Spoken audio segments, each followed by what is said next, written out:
students, welcome to free grammar lessons. Now we have to discuss about the clauses and its types. Let us start.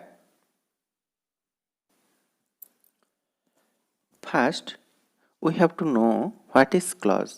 Clause कौन? Clause is a group of words.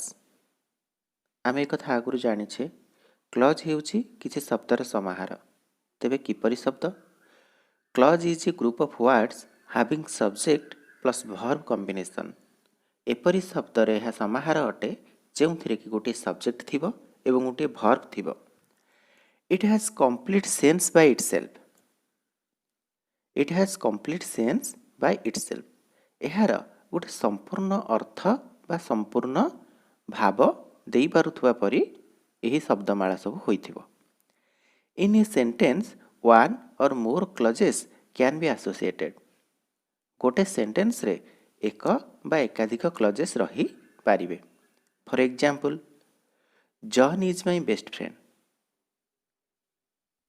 It has subject plus verb combination. John is the subject and is the verb. Bhubaneswar is the capital of Odisha. Bhubaneswar is the subject and is the verb, and both sentences give the complete thought, the complete sense. So what is clause? Clause is a group of words with subject and verb combination. It has complete sense by itself. Then let us discuss the types of clause. Types of clauses. Clause ର ପ୍ରକାର ଭେଦ. Clauses are classified into two types. First, one is main clause, which is otherwise known as independent clause. Main clause को आमे independent clause बोली मध्य कहिथाउ. याको आमे principal clause मध्य बोली कहिथाउ. Then second, subordinate clause. Subordinate clause को आमे secondary clause बोली कहिथाउ बा dependent clause बोली कहिथाउ. What is main or independent clause or what is principal clause? It has subject plus verb combination and it gives complete meaning in sentences, or it has the power to complete the sentence. It works independently. तेबे प्रथम कहि रखुची, it has a subject plus verb combination. आमे जानि छे गोटे clause हवा को हेले तार सब्जेक्ट आ वर्ब कॉम्बिनेशन निहाती रहिबा दरकार. And it gives complete meaning. यह संपूर्ण अर्थ प्रकाश करि थाए इन सेंटेंसेस. वाक्य रे यह संपूर्ण अर्थ देई थाए. और it has the power to complete the sentence. यह पाखरे सेंटेंस को कंप्लीट करिवार पावर थाए, जहा कि समस्त प्रकार क्लज पाखरे न थाए. आमे जानि छे क्लज गुडिकरे सब्जेक्ट प्लस वर्ब कॉम्बिनेशन थाए एवं यह गोटे कंप्लीट सेंस देई थाए, किंतु सेंटेंस को कंप्लीट करबा को हेले ताहा इंडिपेंडेंट क्लज केवल करि पारि थाए. Then it stands independently. यह स्वाधीन भाव रे कार्य करे to make the sentence complete. Sentence को संपूर्ण करबा पई यह स्वाधीन भाव रे कार्य करि थाए. For example, you may sit. तुमे बसी पार. You may seat. एठी वाक्यटी संपूर्ण होईछि. एठी गोटिए क्लज अछि. एहा गोटिए क्लज. यू हेउछि सब्जेक्ट, मे हेउछि वर्ब. मे हेउछि modal auxiliary verb and sit is the main verb. You may sit, subject plus verb combination and it gives the complete sense. यह संपूर्ण अर्थ मध्य प्रकाश करूछि. Then my watch has lost. Second example is my watch has lost. My watch is the subject here and has is the helping verb and lost is the main verb here. So it has the subject plus verb combination and it gives also a complete sense in the sentence. Okay. Then What is subordinate clause or dependent clause or secondary clause? Main clause जदि independent भाव काम करुच्ची तेबे subordinate clause किपरि काम करे बा dependent clause किपरि काम करे? Dear students, एठारे लिखा जाइथिबा सबऑर्डिनेट क्लज रो स्पेलिंग भूल करा जाइछि, एठारे डबल ई राइटिंग होई जाइछि, एहाकु तुमे माने करेक्शन कराइ नेबो। व्हाट इज सबऑर्डिनेट और dependent clause? Subordinate clause is having subject plus verb combination.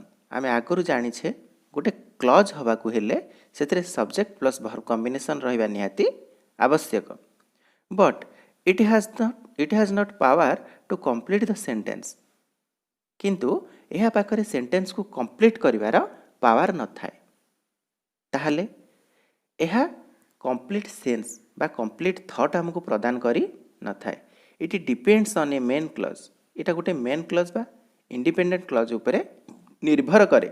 It depends on a main clause to give complete meaning. एटा कंप्लीट मीनिंग देबा पई गोटे मेन क्लज बा इंडिपेंडेंट क्लज उपरे निर्भर करे। For example, you may sit wherever you like. You may sit wherever you like. तेबे you may sit वाक्य को दुई भाग विभक्त करा जाइछि। You may sit then wherever you like. तेबे you may sit जदि आमे wherever you like को काटी देई you may sit केवल लिखिबा तेबे एठी वाक्यटी संपूर्ण अछि। ताहाले यू मे सिट हेउची एक इंडिपेंडेंट क्लज बा मेन क्लज। ताहाले व्हेयर एवर यू लाइक को क्लज एहा हेउची dependent clause or subordinate clause, because it can not stand by itself.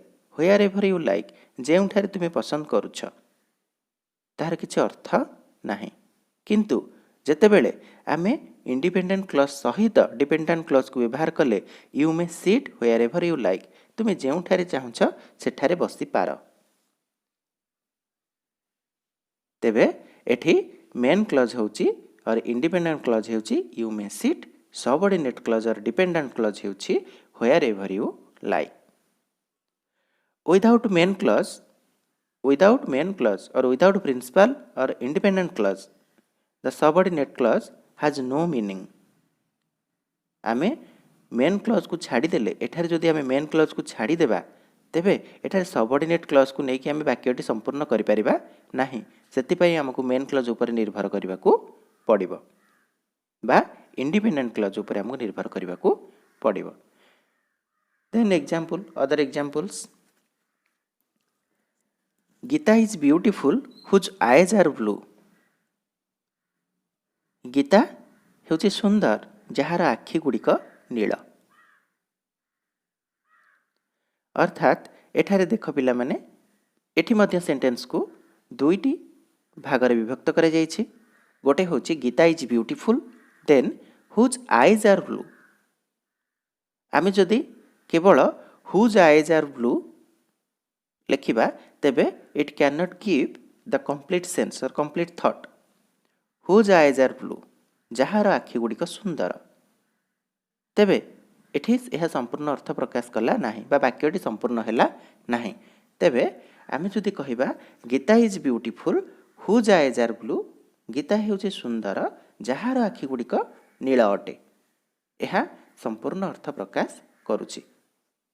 तेबे हुज आईज आर ब्लू को आमे जदि बाद देई केवल कहिबा Gita is beautiful then it can be a sentence because it is a independent clause. Gita is beautiful is independent clause here. It is main clause. It is principal clause here. Then whose eyes are blue is the subordinate clause or secondary clause or dependent clause. So we know that clauses are two types. One is independent clause, that is otherwise known as main clause or principal clause.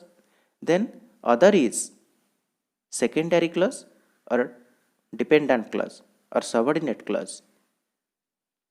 Subordinate clause cannot stand by itself. With the help of independent clause, it gives the meaning. But without the help of a independent clause, it cannot give complete thoughts. Okay? Thank you.